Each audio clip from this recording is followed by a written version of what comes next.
अस्सलाम वालेकुम एवरीवन, मैं हूँ माहिरा भट्ट और मुझे बड़ी हैरत हो रही है कि मैं ये वीडियो बना रही हूँ, लेकिन काफ़ी ज़्यादा ज़रूरी हो गई है क्योंकि अब पानी सर के ऊपर से निकल गया है।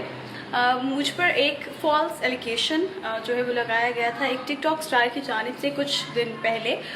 कि मैंने उनके इंटरव्यू के लिए तरले किए और जिसके बाद उन्होंने जब मुझे इंटरव्यू की इजाज़त दे दी तो मैंने उनके घर जाकर उनको डिसरिस्पेक्ट किया, उन्हें सलाम तक नहीं किया। तो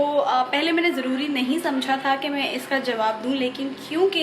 ये ख़बर जो है फैलती जा रही है, अब डिफरेंट जो वेबसाइट हैं वो इस पर स्टोरीज़ लिख रहे हैं या आर्टिकल्स कह लें, आर्टिकल्स लिख रहे हैं, तो मुझे लगा कि मुझे इसका जवाब अब दे देना चाहिए।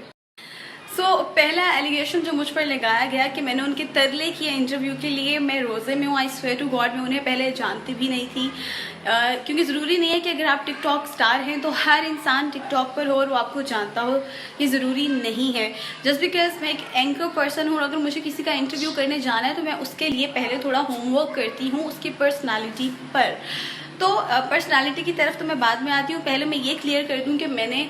किसी के भी, ना ही अलिशबा के और ना ही मैंने जन्नत के तरले किए कि आप मुझे इंटरव्यू दें। मैं जो है वहाँ पर उनके शहर में एक शूट के सिलसिले में, एक ब्लॉग के सिलसिले में गई थी, तो उधर ही वहीं की जो हमारी टीम है उन्होंने हमें जन्नत का इंटरव्यू भी लाइन अप करवा दिया। ज़रा गौर फरमाएं, जन्नत का इंटरव्यू, तो जन्नत का इंटरव्यू उन्होंने हमें लाइन अप करवा दिया और मुझे फिर जाहिर है मुझे क्योंकि जन्नत का इंटरव्यू करना था तो मैंने थोड़ा जन्नत के ऊपर होमवर्क किया कि वो एक टिकटॉक स्टार है जिनके मिलियन ऑफ फॉलोअर्स उनके थे, तो यही सब कुछ। एनीवे मैं सुबह 6 बजे वहाँ एक ब्लॉग के सिलसिले में थी और इनका जो इंटरव्यू है जन्नत का वो शाम 7 बजे था, तो पूरा दिन आप सोचें मैं काम करके शाम को मुझे इनके घर पहुँचना था। क्योंकि मुझे पता था और हमारी पूरी टीम को पता था कि हमने जन्नत का इंटरव्यू करना है, तो उसके लिए हमने एक इंट्रोडक्शन तैयार किया था, गाना कि हम 4 लाइनें, एक जन्नत वाला गाना है, ठीक है, जिसमें जन्नत वर्ड आता है, तो ये हम गाएंगे और इस तरह से हम इंट्रोडक्शन देंगे। अब दूसरा फॉल्स एलिगेशन जो लगाया गया कि मैंने उन्हें वहाँ जाके सलाम तक नहीं किया। हाउ इज़ इट पॉसिबल कि मैं किसी के घर पर गई हूँ और वहाँ जाकर मैंने कहा चलो उठो इंटरव्यू करना है। हाउ इज़ इट पॉसिबल यार, कम ऑन। उनके घर में गई हूँ, मैं सबसे मिली हूँ, उनकी पूरी फैमिली वहाँ पर थी और हम बड़ी देर बैठे हैं, ऑलमोस्ट 1-1.5 घंटा पहले बैठे हैं, बातें की हैं इधर उधर की, उसके बाद जाकर इंटरव्यू हुआ है, तो सलाम दुआ सब कुछ हुआ था। हाँ, ड्यूरिंग इंटरव्यू सलाम क्यों नहीं हुआ वो मैं आपको बताती हूँ।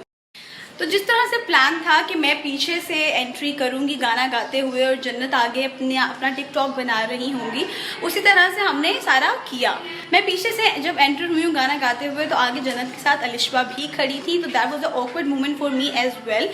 सेकेंडली, जैसे मैंने पहले भी मेंशन किया कि अगर आप टिकटॉक स्टार है, इट डजंट मीन कि हर बंदा आपको जानता होगा या हर बंदा टिकटॉक पर है। मैं आपको बिल्कुल नहीं जानती थी और ये बात मैंने आपको उधर भी बताई थी।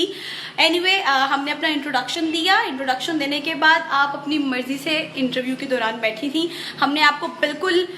जो है वो इस तरह से फील नहीं करवाया कि हम आपके इंटरव्यू के लिए नहीं आए, क्योंकि हमारे लिए ऑकवर्ड हो गया था कि अगर आप बीच में आकर बैठ गई हैं तो हम आपको क्या कहें कि यार हम जन्नत के लिए आए हैं। मैंने कोशिश यही की कि अगर कोई सवाल मैं जन्नत से कर रही हूँ तो मैं एक सवाल आपसे भी करूँ, फिर एक सवाल जन्नत से करूँ, दूसरा सवाल आपसे करूँ, और मैंने इस तरह से ही पूरा इंटरव्यू किया और आप उस वक्त तक बिल्कुल आपका मूड नॉर्मल था। तो अलिशबा का मूड बिल्कुल नॉर्मल था, पहले सब कुछ ठीक था। जब वो एक सेगमेंट आया जिसमें मैं और जन्नत ड्राइव पर गए हैं, आई स्वेयर टू गॉड मेरे जहन में भी नहीं था कि कुछ आगे होने वाला है। जब हम ड्राइव से वापस आए तो अलिशबा की अम्मी ने मेंशन किया कि अलिशबा का मूड ख़राब है क्योंकि आप उसे ड्राइव पर नहीं लेकर गए। अब मुझे बड़ा अजीब लगा कि यार अब देखें आगे गाड़ी की 2 सीट्स होती हैं, जन्नत का इंटरव्यू करने के लिए हम आए हैं तो एक सीट पर जन्नत थी, दूसरी सीट पर मैं थी, मैं अपनी गोद में तो किसी को बिठा नहीं सकती थी। तो मुझे बड़ा वियर्ड लगा कि यार इसमें माइंड करने वाली क्या बात है, मतलब आपको क्लियर है कि हम उनके इंटरव्यू के लिए आए हैं। उसके बावजूद हमने कि वो क्योंकि शी इज़ अ किड, तो हमने उन्हें बुलाया, मैंने उनसे अपोलोजाइज़ किया कि अगर आपको कुछ बुरा लगा है मैं आपसे माफ़ी मांगती हूँ, आए हम आपको थोड़ा और शूट कर लेते हैं, और उधर बिठा के फिर हमने 2-3 सवाल उनके और शूट किए। और मैंने उनसे जब अपोलोजाइज़ किया तो उन्होंने मुझे आगे से ये बोला नहीं मैंने तो कुछ भी नहीं कहा अम्मी को। तो आगे से जन्नत ने बल्कि बोला कि अलिशबा नहीं वो सही कह रही, मामा पापा ने ही बोला है कि आपका मूड ख़राब था। और उस वक्त काफ़ी आई डोंट नो, लेकिन उनका मूड अजीब हो गया था, बट फिर भी मैंने उन्हें अपोलोजाइज़ किया, उनके 2-3 सवाल और रिकॉर्ड किए